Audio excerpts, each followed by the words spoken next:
This was put forward on January 11th, 2023. And let's look at this. This was to doctors, physicians, nurses.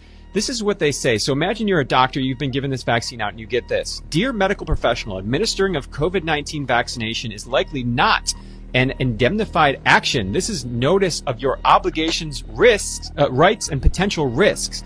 And it goes on to say, on the 2nd July 2021 and 28 August 2021, the former federal government announced a proposed medical indemnity scheme for health professionals administering the COVID-19 vaccines.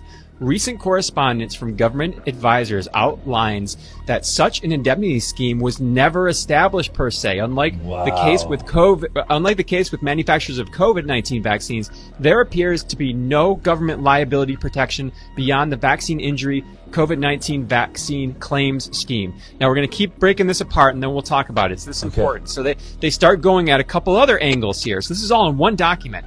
Government and AHPRA correspondence outline practitioners' obligations to obtain informed consent. So they're saying, hey, by the way, you need to get informed consent, and this is what that looked like. Consent to be legally valid, it must be given voluntarily in the absence of undue pressure, coercion, or manipulation. It can only be given after the potential risks and benefits of the relevant vaccine, the risks of not having it, and any alternative options have been explained to the person. Not a lot of that going on. Wow. But then it says this. Hey, remember that informed consent we told you had to give people? Oh, by the way, you're also being threatened by your boards for misinformation. So you better walk that tightrope. It says the 9 March 2021 joint statement by AHPRA and national boards threaten regulatory action, quote, for anti-vaccine messages and professional health practices and any promotion of anti-vaccination claims, including on social media. Regardless, evidence from reputable sources demonstrates that COVID-19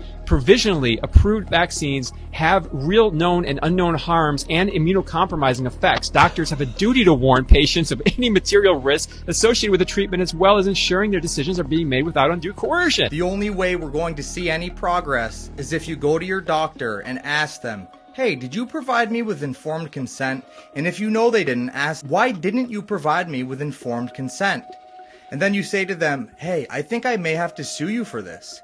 Record this conversation with your phone in your pocket and just see what they say. If it's a good, saucy video, get it around the world and then go and sue your doctor. We need to get everybody on the same page. If we sue all doctors, it will be viral. It will be in the news and they have to come out and explain what's happening. They did not provide you with informed consent. If you were vaccinated, you're damaged, and you're scared, then you absolutely need to do this. This is your only course of action to get anything back from what happened to you.